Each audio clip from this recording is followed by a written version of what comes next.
Nous poursuivons à présent notre série de reportages 10 ans après le 11 septembre. Vous vous souvenez peut-être de la fameuse tour numéro 7 qui s'est écroulée après les Twin Towers. Les familles des victimes se posent encore des questions sur cet effondrement. Nora Boubetra et Laurent Beaufils les ont rencontrés. Bob McIlvaine est un père en colère. Sur les lieux des attentats, le voilà fustigeant son pays qui, dit-il, n'a pas répondu à ses questions sur les circonstances du décès de son fils. D'après lui, il est mort dans le lobby de la tour numéro 1 avant qu'elle ne s'effondre, mais son corps porte des impacts d'explosion. Quand vous vous rendez au travail, votre visage explose, votre poitrine et vos bras sont désintégrés. Je pense que ça mérite une enquête. Son fils Bobby était dans la tour mort et c'est l'un des très rares corps retrouvés sur le site. 10 ans de quête pour la vérité, 10 ans de recherche. Pour comprendre comment son fils est mort, cet ancien professeur d'histoire a fait sa propre enquête. Ce n'est pas un adepte des thèses conspirationnistes. Et personne n'a su répondre à ces questions, pas même la commission du 11 septembre, mise en place 14 mois plus tard, sous la pression des familles. Ils n'ont pas répondu à 70% de nos questions à nous, les familles. Eh bien, c'est extrêmement frustrant. Nos enfants ont bien été assassinés. Il faut donc une enquête. Mais le rapport de la commission d'enquête n'en a fait qu'un exposé des faits. En plus, on n'a pas posé les questions qui fâchent aux responsables interrogés. Le travail de la commission est même remis en cause par certains de ses membres qui dénoncent des entraves à l'enquête. L'un d'eux a d'ailleurs démissionné. John Farmer était conseiller juridique dans cette commission. Dans son livre, il explique que le gouvernement a caché la vérité. La CIA a détruit des cassettes des interrogatoires des cerveaux du 11 septembre. Des cassettes dont on ne connaissait pas l'existence à l'époque. Et puis il y a aussi la conseillère en sécurité nationale de Bill Clinton. Elle a volé des documents aux archives nationales. Bob McIlvaine et son ami, l'ingénieur en génie civil, ont des doutes aussi, car la commission n'a pas évoqué l'effondrement de cet immeuble. Une troisième tour, le bâtiment 7, s'est écroulé le 11 septembre sans avoir été heurté par un avion. Elle s'est brusquement affaissée en moins de 7 secondes. Les deux hommes réfutent la thèse officielle selon laquelle la chute est due à un incendie. C'est impossible à cause des structures en métal qui soutiennent le bâtiment. Avec un incendie, dès qu'un étage s'effondre et qu'il en heurte un autre, sa chute est ralentie par la structure. Il perd en rapidité et là, c'est pas le cas. L'immeuble est tombé d'un coup. La seule chose qui puisse éliminer rapidement la structure, c'est l'utilisation d'un engin explosif. Bob McIlvaine n'est pas le seul à remettre en question l'histoire officielle. Pilotes, architectes, officiers supérieurs, politiciens, à coup de publicité, ils sont toujours plus nombreux à réclamer une enquête indépendante. Dans 3 jours auront lieu les cérémonies du 11 septembre. Mais Bob n'ira pas à Ground Zero. Il passera cette journée sur la tombe de son fils, à qui il a promis la vérité. Une enquête indépendante ne risque pas de voir le jour, en tout cas pas sous Barack Obama. Le président américain qui a accordé une immunité à ses prédécesseurs veille à sanctionner tout questionnement sur le 11 septembre.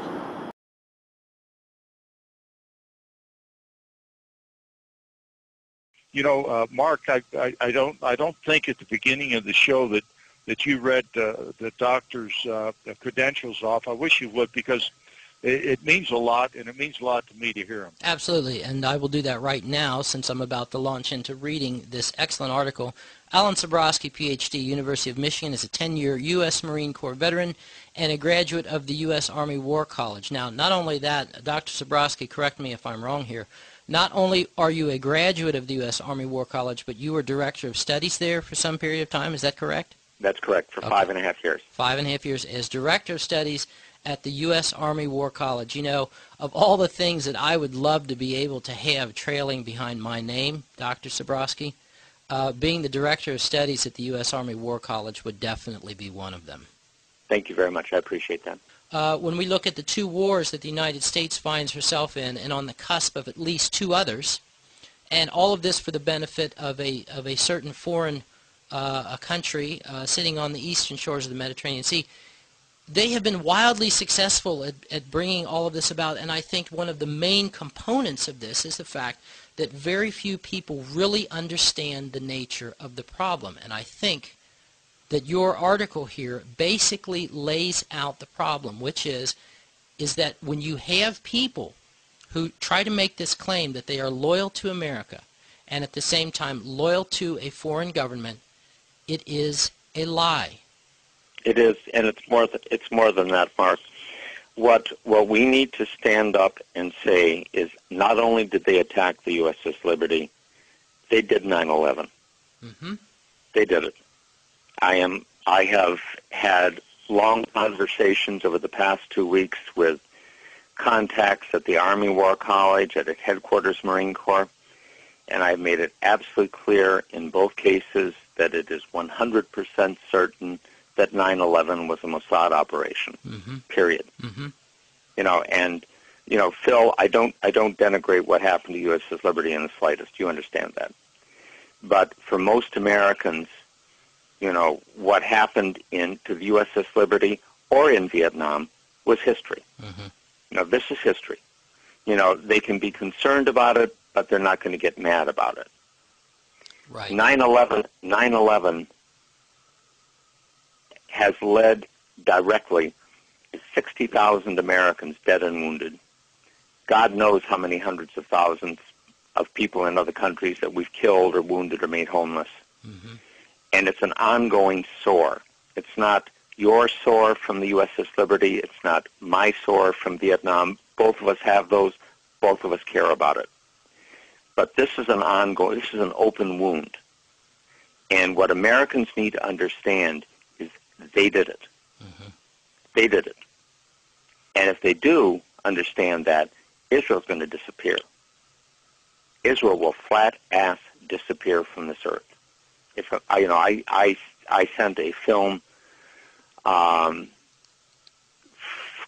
one of my colleagues, and it basically had Americans grieving over their dead coming back. Mm-hmm. And I showed one of them. It was a woman just wrenched by grief, over her dead soldier. Mm-hmm. And I said, if Americans ever know that Israel did this, they're going to scrub them off the earth, and they're not going to give a rat's ass, forgive my language, what the cost is.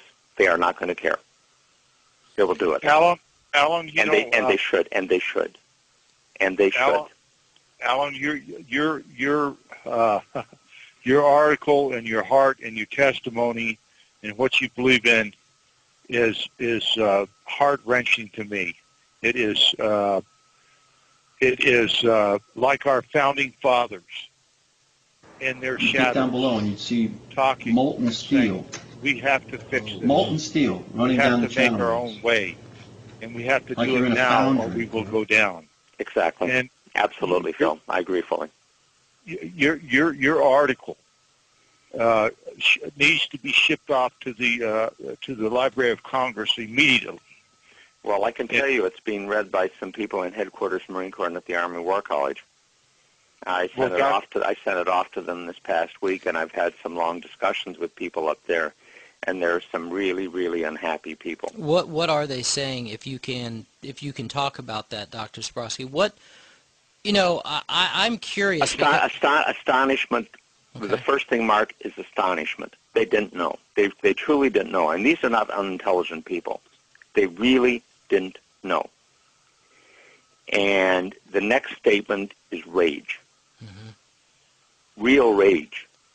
And the Zionists are playing this as truly an all or nothing exercise. Mm-hmm. Because if they lose this one, that's it. If the American people ever realize what's happened, mm-hmm. they're done. That's it. I have one grandparent who's Jewish. So it's not only a matter of blowing our cover. If Americans ever truly understand that, their history, it'll be a bloody, brutal war, and they're gone. Mm-hmm. I mean, it's not even going to be a close contest. Well, and they know that, and what they understand, I think, as well, is that their leverage is on the political appointments. Mm-hmm. Their leverage is not in the uniformed services. There are lots. If you pick up the Army Times or the Navy Times or any of the journals of any of the services, you get a very different view than you get, looking at the Congress and the White House. Mm-hmm. And the military has not been bought. The military is loyal, but it has not been bought. Mm-hmm. And if it ever understands this, really, really deeply understands this, and this is what I got when I put some of these things to the Army War College and to Headquarters Marine Corps. And I mentioned to a contact at Headquarters Marine Corps, I said, you know they did 9/11. Mm-hmm. And it was, you don't mean it. I said, absolutely. And if they ever understand that, these people are history. Well, now let me ask you something, Doctor. And obviously, I understand that we need to protect the names of the innocent here, and this is there probably there are no innocent. Okay, I'd like to know a little bit more about this. I mean, these conversations that you're having with your colleagues who are still serving in uniform, what is the reaction on their part when you tell them things like this? First, a disbelief, and what I show them immediately afterwards is an interview with a Danish demolitions expert named Danny Jowenko, and it shows the third building at the World Trade Center going down, WTC-7. Right. And they look at that, and I said, now you understand that if one of the buildings was wired for demolition, all of them were wired for demolition. Right. And that's it. That's the tipping point. I mean, getting into arguments about who was flying what and where they were and whether there was nanothermite, those things are true, but they're incidental. Right. The thing that's necessary is to tell people 3 buildings went down, the third was not hit by a plane, it was wired for controlled demolition, therefore all of them were wired for controlled demolition, and at that point the reaction is rage. First disbelief and then rage. Well, I got to tell you, that I find to be very encouraging because, based upon the cursory conversations I have with some military people, and I have to be real careful about what I say because you just don't know what you're walking into when you start a discussion of this type with one of them. Based upon these, as I said, cursory conversations that I've had with some of them, they're clueless and they don't want to hear about it. They are loyal to the flag that is on their left sleeve as a patch, and the thought that the government could be in any way involved in any kind of high crimes and treason against the United States, the people of the United States, is just unthinkable to them. So I'm glad to hear that there still is some gray matter and some patriotism left, at least in the circles where you travel, Dr. Sabrowski. Well, I mean, it's not that they don't want to hear it; it's that they don't know of it. And what I have done when I presented it to these people, and I said, just look at this. Just look at this picture. I'm not going to give you an argument. Just look at it. And they look at the film, and without exception, they come back and they say, they did it, didn't they? I said, yep, they did it.